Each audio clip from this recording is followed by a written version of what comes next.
ሰላም ጤና ይስጥልን አድማጭ ተመልካቾቻችን ከቶፕ ኒውስ ኔትወርክ ዕለታዊ ዜናዎችን ይዘን ቀርበናል። በቅድሚያ አርዕስቶቹ ወደ ትግራይ ይጓዙ የነበሩ በአፋር ክልል ቆመው የሚገኙ የጭነት ተሽከርካሪዎች እንዲለቀቁ የክልሉ መንግስት ጠየቀ።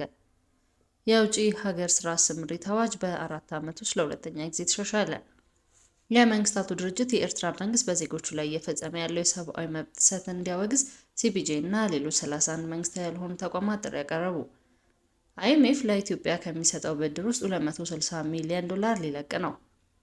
ወደ ቱርክ የሚጓዙ መንገደኞች የአውሮፕላኑ የመቀመጫ ቀበቶ ምልክት ከመጥፋቱ በፊት ከተነሱ ቅጣት እንደሚጠብቃቸው ተቆጣጣሪዎች ገለጹ። ወደ ትግራይ ክልል ይጓዙ የነበሩ በአፋር ክልል ቆመው የሚገኙ የጭነት መኪኖች እንዲለቀቁ የክልሉ መንግስት ጠየቀ። የሸቀጥ ጭነት ይዘው በአፋር ክልል በኩል ወደ ትግራይ ይጓዙ የነበሩ መኪኖች ምክንያቱ ባልታወቀ ሁኔታ በአፋር ክልል እንዳይንቀሳቀሱ መደረጋቸውን የትግራይ ክልል መንግስት አስታወቀ። የፌዴራል መንግስት መፍትሄ እንዲሰጠውም ጠይቋል። የትግራይ ክልል ጊዜያዊ አስተዳደር የንግድና ሰነድ ኤጀንሲ ለንግድና ቀጠናዊ ትስስር ሚኒስቴር ለዶክተር ካሳሁን ጎፌ በጻፈው ደብዳቤ ወደ ትግራይ ክልል ጭነት ይዘው ይጓዙ የነበሩ ተሽከርካሪዎች መከልከላቸውን አሳውቆ ማብራሪያ ጠይቋል። የክልሉ ቴሌቪዥን በበኩሉ ሁሉም የጭነት መኪኖች ህጋዊ መሆናቸውን የሚገልጽ ሰነድ ያላቸው ቢሆንም እንዳይጓዙ የተደረገበት ምክንያት እንዳልተገለጸላቸው አስታውቋል። በጭነት መኪኖቹ ክልከላ ዙሪያ ከፌዴራል መንግስትም ይሁን ከአፋር ክልል በኩል የተባለ ነገር አለመኖሩን አመላክቷል። በአፋር ክልል ወደ ትግራይ በሚወስደው መንገድ ብቻ ሳይሆን በአማራ ክልል በወልዲያ በኩል ወደ መቀሌ የሚወስደው መንገድ ላይ የጭነት መኪኖች እንዳያልፉ መከልከላቸውን ቢቢሲ ምንጮቹን ዋቢ አድርጎ ዘግቧል። የውጭ ሀገር ስራ ስምሪት አዋጅ በ4 ዓመት ውስጥ ለሁለተኛ ጊዜ ተሻሻለ። በውጭ ሀገር ለስራ የሚሰማሩ ኢትዮጵያውያንን የሚያመለክተው አዋጅ ከ4 ዓመት በኋላ በድጋሚ ማሻሻያ ተደረገበት።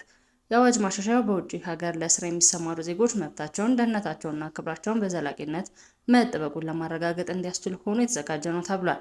በ2008 ዓ.ም የወጣው የኢትዮጵያ የውጭ ሀገር ስራ ስምሪት አዋጅ ሰራተኞችን በውጭ ሀገር ለስራ ማሰማራት የሚቻለው በኢትዮጵያ ፌዴራላዊ ዴሞክራሲያዊ ሪፐብሊክ መንግስትና በተቀባይ ሀገራት መካከል የሁለትዮሽ ስምምነት ሲኖር ብቻ እንደሆነ የሚገድብ ድንጋጌ ነበረው።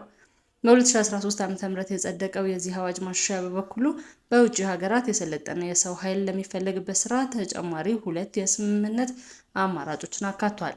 የመጀመሪያው አማራጭ ጉዳዩ በሚመለከተው የኢትዮጵያ ሚኒስቴር መስሪያ ቤትና በተቀባይ ሀገር በሚገኘው አቻ ስልጣን ካለው የመንግስት ተቋም ጋር የሁለትዮሽ ስምምነት ወይም መግባቢያ ሰነድ ሲኖር ሰራተኛን ማሰማራት እንደሚቻል ይፈቅዳል።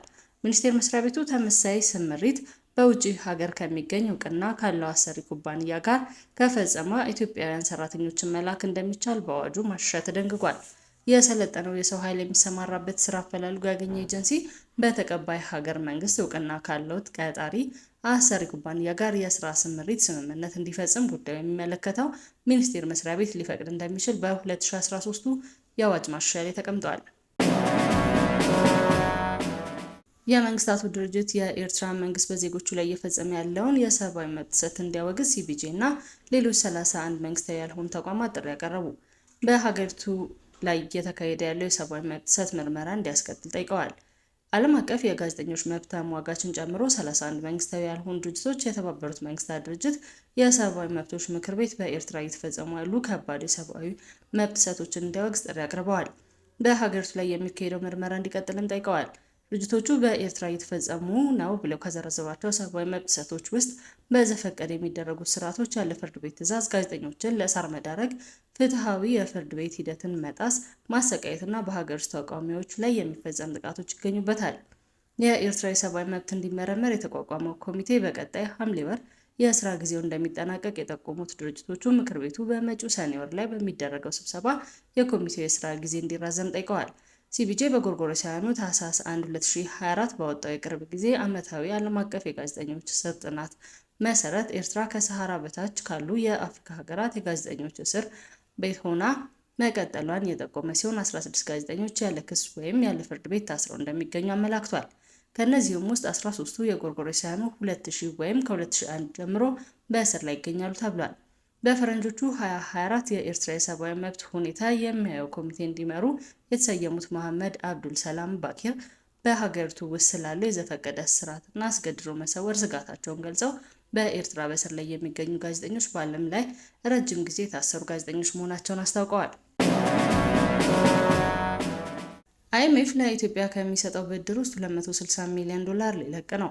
ኢትዮጵያና ዓለም አቀፉ የገንዘብ ድርጅት ባለሙያዎች በተራዘመ የብድር አቅርቦት ሶስተኛ ግምገማ ላይ ከስምምነት ደረሱ። ግምገማው በIMF ስራ አስፈጻሚ ቦርድ ሲጸድቅ የኢትዮጵያ መንግስት ከዓለም አቀፍ ተቋማት የሚበደረው $3.4 ቢሊዮን ውስጥ $260 ሚሊዮን ይለቅለታል።